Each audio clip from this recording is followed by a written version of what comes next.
Your subconscious brain is smarter than you think. When you need food, it tells you you're hungry. Need water? It tells you you're thirsty. Need sleep? It tells you you're sleepy. So then what is it trying to tell you when you feel stuck and unmotivated? We've all been there before. You wake up one day in a bad mood and it just doesn't go away. And you might not even notice it at first, but those around you will. And some of us have been stuck and unmotivated for days, and some of us for years or even decades. And again, it happens to all of us. And how we handle it when it happens is what determines our life path going forward. So when you feel this way, what is your subconscious self trying to tell you? It's telling you that what you are currently doing right now is not working. And it's screaming at you, begging you to do something different. To get started, let's look at the top 5 possible causes of your rut. Number 1, a need for change.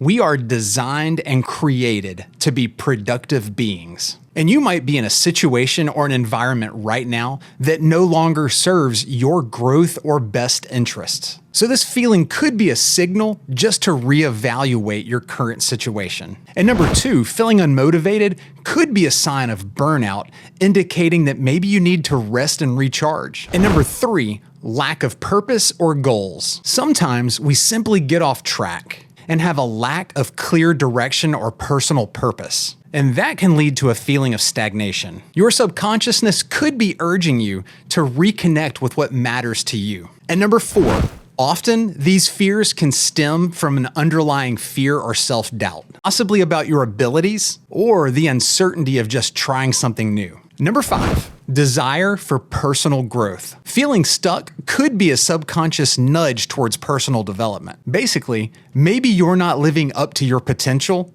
and your subconscious self knows that, and it's pushing you. Understanding these signals from your subconscious is an essential step in identifying the root cause and taking steps towards improving it. So now that we've identified some of the possible causes, what steps can we take to fix this? Sometimes you snap out of it on your own, and sometimes it's like a free fall through the bottomless pit of despair. You're in a rut, so you aren't taking care of business, but not taking care of business just pushes you further and further into that rut. It's a cycle that can lead to some pretty devastating effects on your life goals. But the following 5 methods are almost guaranteed to break this cycle for you and get you back on path. Method number 1, change your routine.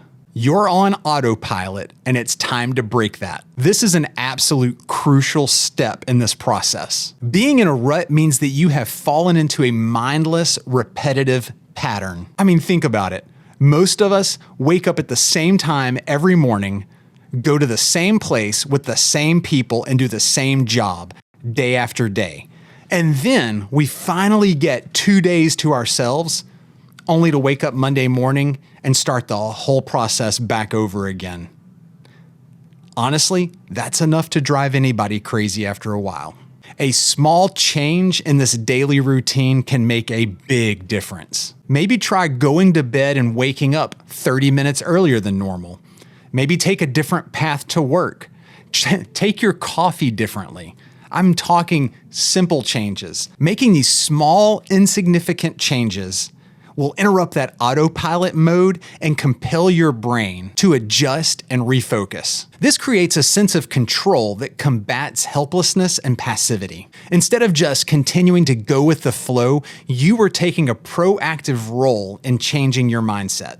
And by proving to yourself that these changes are possible, even these small changes, you'll build a desire to step up and make more significant changes. And method number 2, this is where I'm going to lose some people. Some of you will click off the video for this one. Exercise. I know. You lack motivation to do anything, and here I am telling you to do the hardest of hard things. I get it. Just start small. Even a brisk walk. That's fine. Just start somewhere.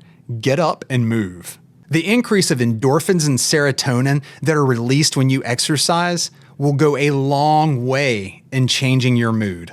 Exercise also greatly improves sleep quality, which is the foundation of good mental health. And let's not overlook the increase in self-esteem and confidence that you'll gain from exercising. Physical activity is a powerful mood booster if you can make yourself do it. Method number 3, connect with others. Just go be social. I am pretty much the definition of introvert, and this even works for me. Feeling stuck and unmotivated often leads to isolation, which will exacerbate these negative feelings and keep you stuck in this cycle. Being around others in an enjoyable and positive setting can stimulate the release of neurotransmitters like dopamine and oxytocin, which contributes to feelings of happiness and reduced stress. Method number 4, and my favorite, take a vacation. Take a break. Sometimes stepping away from your routine for a period of time can provide the mental space needed to regroup and recharge. Mental and emotional rest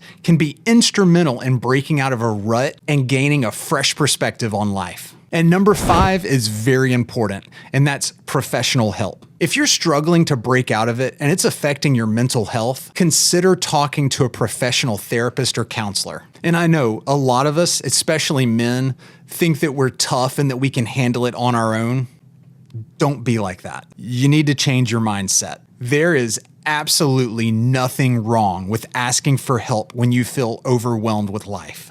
And it's okay to ask for help. It does not make you a weak person to talk to someone. Sometimes an outside perspective can be incredibly valuable because it offers a fresh and unbiased viewpoint. When we're deeply involved in a situation or facing personal challenges, our own ego, emotions, and biases, it will cloud our judgment and limit our ability to see alternative solutions and perspectives. Constructive feedback can be really hard to hear, but if we can drop our own ego and really listen, this external perspective could be really helpful in problem solving, decision making, and personal growth. Guys, your brain knows what you need, and as soon as you give it the attention that it's begging you for, it will tell you. Now remember, making significant changes in your life take time and take effort. So be patient, be persistent, and your journey towards personal growth and fulfillment will get right back on track. Y'all, thanks for watching. Take care of yourself, and I'll see you in the next one. Bye.